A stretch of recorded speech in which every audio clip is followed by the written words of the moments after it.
액션 let's go 저 건물을 찾으러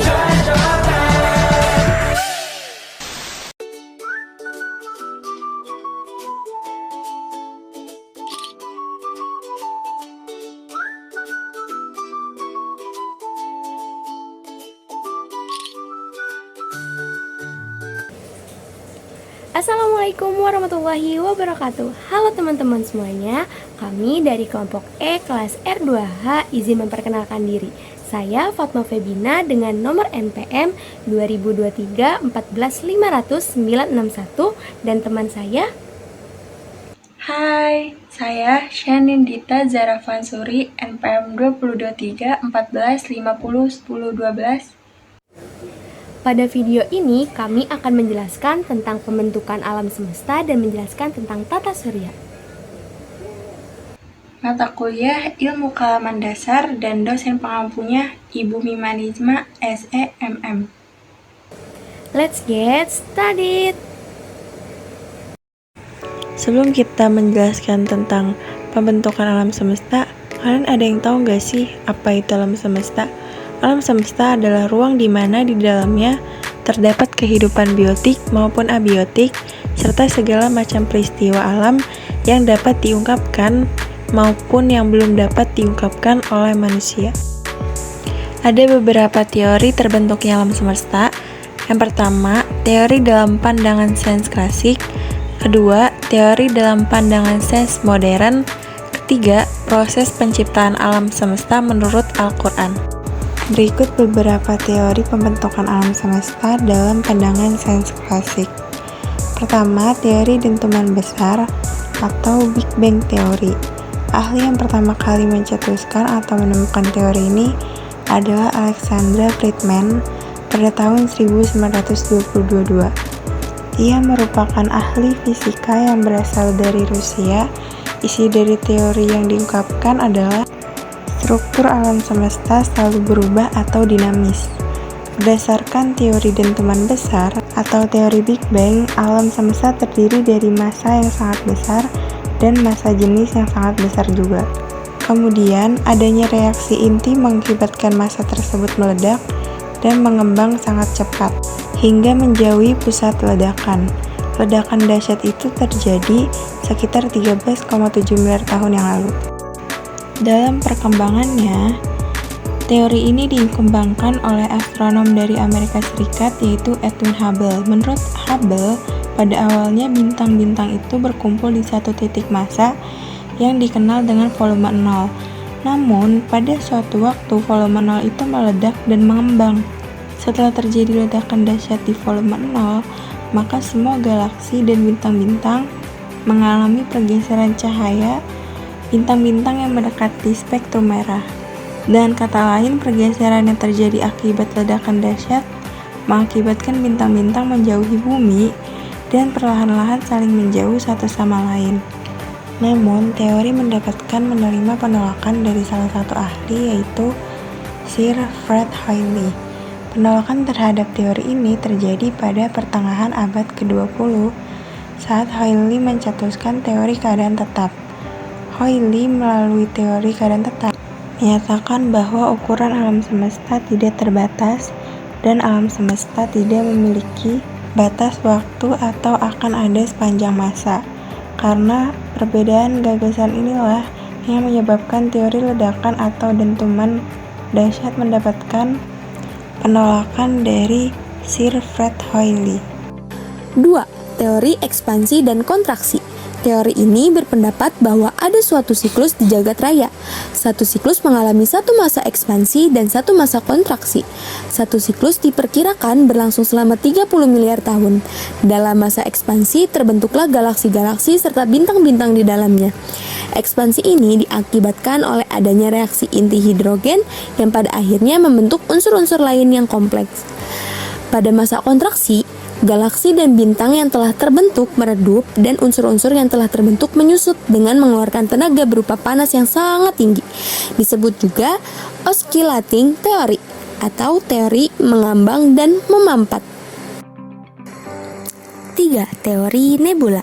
Istilah dari nebula pertama kali dicetuskan pada tahun 1755 oleh seorang ilmuwan. Nebula memiliki arti sebagai awan atau kabut. Teori ini pertama kali dikemukakan oleh ilmuwan asal Jerman bernama Immanuel Kant pada 1755.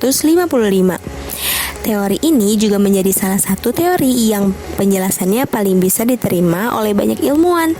Alhasil, teori ini terus dikembangkan oleh ilmuwan-ilmuwan di bidang astronomi. Teori ini menjelaskan bahwa alam semesta ini terbentuk dari gumpalan gas dalam jumlah yang sangat besar, bersuhu tinggi, dan berputar dengan sangat lambat. Gumpalan ini berasal dari gas hidrogen dengan suhu yang sangat panas. Perputaran itu kemudian menyebabkan adanya konsentrasi materi dengan berat jenis yang tinggi. Proses konsentrasi tersebut kemudian berkembang dan akhirnya membentuk planet dan juga matahari.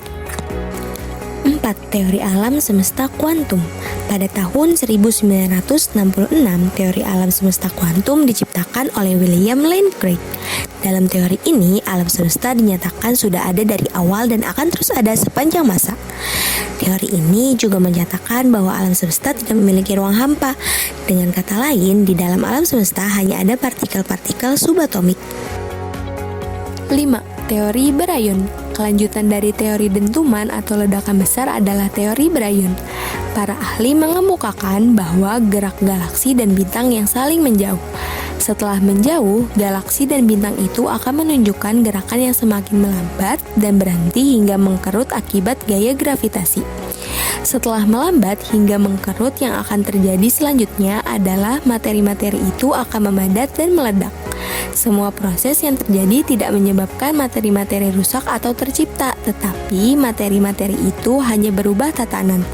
Menurut teori ini, proses perlambatan yang terjadi memunculkan sebuah hipotesis yang menyatakan bahwa alam semesta ini tidak bertepi dan tidak ada batasnya. Menurut pandangan sains modern, alam semesta merupakan ruang kosong maha luas tanpa batas, tanpa sinar terang, tanpa gaya apapun, tanpa gravitasi apapun, tidak ada pengertian atas dan bawah, juga tidak ada pengertian utara selatan, timur dan barat. Isaac Newton menggagas bahwa alam semesta ini bersifat statis, tidak berubah status totalitasnya dari waktu tak terhingga lamanya yang telah lampau sampai waktu tak terhingga lamanya yang akan datang. Gagasan tentang alam tersebut secara tidak langsung menggambarkan bahwa alam tak berawal dan tak berakhir, atau dengan kata lain, alam ada tanpa adanya proses penciptaan. Pandangan Newton ini didasarkan pada pengalaman para fisikawan di laboratorium bahwa materi itu bersifat kekal. Pandangan ini kemudian dikukuhkan oleh Lavoisier pada akhir abad ke-17 dengan hukum kekekalan materi. Proses penciptaan alam semesta menurut Al-Quran. Allah menciptakan langit, bumi, dan isinya yang merupakan bagian dari jagat raya selama 6 masa. Di dalam Al-Quran ada juga yang menerangkan tentang penciptaan langit saja yang berlangsung selama 2 masa, dan penciptaan bumi saja yang juga berlangsung selama 2 masa. Di dalam Al-Quran, ayat yang menjelaskan hal ini adalah surat Yunus ayat ketiga. Dalam Al-Quran sendiri, ada yang diterangkan bahwa sehari di sisi Allah sama dengan 1000 tahun. Dalam firman-Nya yang terkandung dalam surat Al-Hajj ayat 47. Lebih jelas lagi dijelaskan pada tafsiran surat Al-A'raf ayat 54. Tafsiran surat Al-A'raf ayat 54 yang mengambil pendapat dari Marconi tahun 2003, penjelasan karena masa tersebut sebagai berikut. Masa pertama, yakni sejak dentuman besar atau Big Bang dari singularity sampai terpisahnya gaya gravitasi dari gaya tunggal atau superforce, ruang waktu mulai memisah. Masa kedua, masa terbentuknya inflasi jagat raya. Namun jagat raya ini masih belum jelas bentuknya dan disebut sebagai cosmic soup atau subkosmos. Masa ketiga, masa terbentuknya inti-inti atom di jagat raya ini. Gaya nuklir lemah mulai terpisah dengan gaya elektromagnetik. Masa keempat, elektron-elektron mulai terbentuk, namun masih dalam keadaan bebas, belum terikat oleh inti-inti atom untuk membentuk atom yang stabil.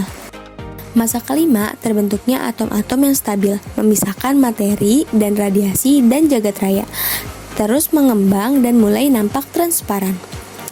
Masa keenam, jagat raya terus mengembang, atom-atom mulai membentuk agregat menjadi molekul-molekul.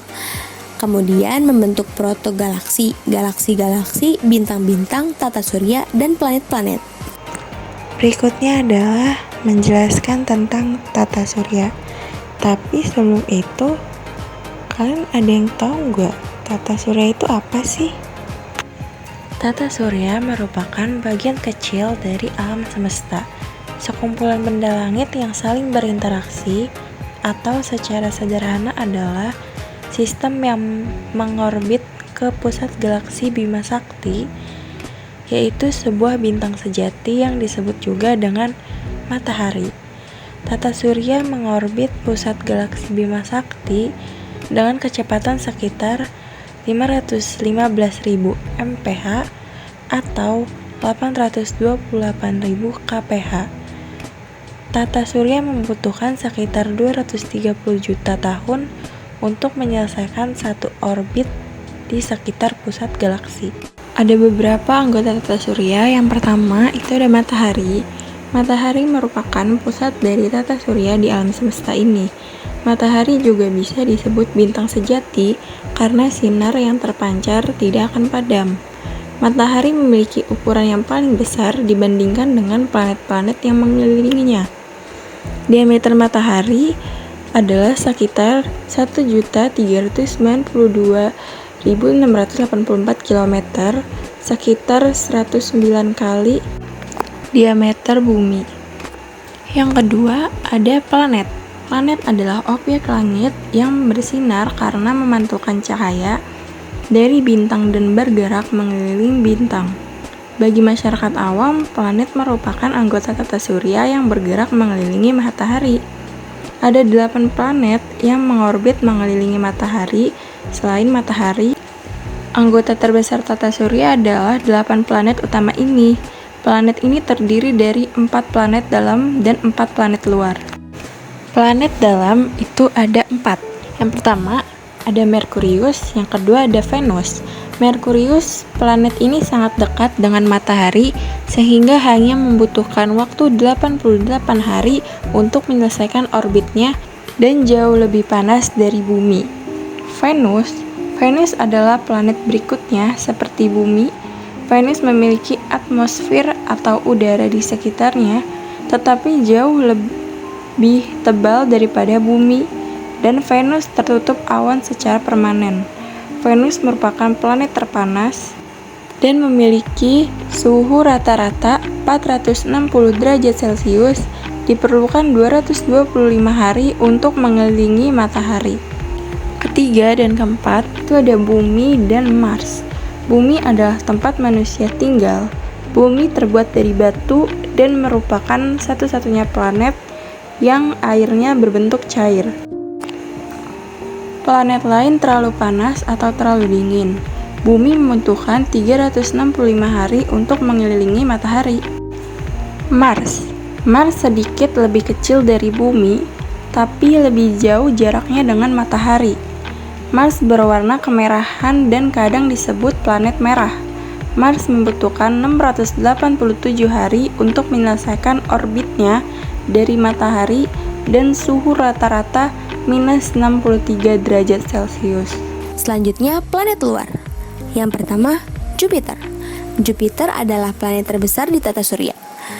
Jupiter bahkan 1321 kali lebih besar dari Bumi. Planet ini terbuat dari gas dan merupakan salah satu dari 4 raksasa gas. Jupiter berada 5 kali lebih jauh dari matahari dibandingkan Bumi dan membutuhkan waktu hampir 12 tahun untuk mengelilingi matahari. Yang kedua, Saturnus. Saturnus terkenal dengan cincinnya. Saturnus adalah planet terbesar kedua di tata surya dan merupakan salah satu raksasa gas seperti Jupiter. Butuh 29,5 tahun untuk mengelilingi matahari. Yang ketiga, Uranus. Uranus adalah salah satu raksasa gas. Kamu bisa memasukkan 63 planet seukuran bumi di dalam Uranus. Uranus membutuhkan 84 tahun untuk mengorbit matahari dan merupakan planet terdingin dengan suhu rata-rata minus 220 derajat Celcius. Yang keempat, Neptunus. Neptunus adalah planet terjauh dari matahari. Jaraknya 30 kali lipat dari matahari ke bumi dan membutuhkan 165 tahun untuk mengelilingi matahari. Neptunus adalah yang terakhir dari 4 raksasa gas dan berukuran 58 kali volume bumi. Anggota tata surya selanjutnya yang ketiga, asteroid. Asteroid secara umum adalah objek tata surya yang terdiri dari batuan dan mineral logam beku. Sabuk asteroid utama terletak di antara orbit Mars dan Jupiter, berjarak antara 2,3 dan 3,3 SA dari matahari. Diduga merupakan sisa dari bahan formasi tata surya yang gagal menggumpal karena pengaruh gravitasi Jupiter. 4. Meteoroid. Meteoroid adalah benda berbatu atau logam kecil di luar angkasa. Meteoroid secara signifikan lebih kecil dari asteroid dan ukurannya berkisar dari butiran kecil hingga objek selebar 1 meter. Benda yang lebih kecil dari ini diklasifikasikan sebagai mikrometeoroid atau debu luar angkasa. Meteor adalah penampakan jalur jatuhnya meteoroid ke atmosfer bumi. 5. Komet. Komet adalah benda es, debu, dan serpihan batuan yang melewati ruang angkasa meninggalkan ekor es dan debu di belakangnya. Sebuah komet bisa mencapai diameter 25 mil. Komet adalah benda langit yang mengelilingi matahari dengan garis edar berbentuk lonjong, parabolis, atau hiperbolis. 6. Satelit. Satelit mengorbit mengelilingi planet-planet tertentu. Satelit adalah bulan, planet, atau mesin yang mengorbit planet atau bintang. Ukuran satelit rata-rata lebih kecil dari planet, dengan diameter sekitar 1000 km. Satelit terbagi dalam 2 jenis, yaitu satelit alami dan satelit buatan. Satelit alami contohnya bulan yang mengelilingi bumi. Hampir semua planet memiliki satelit alami, kecuali Merkurius dan Venus. Sementara satelit buatan adalah satelit palapa yang dimiliki Indonesia.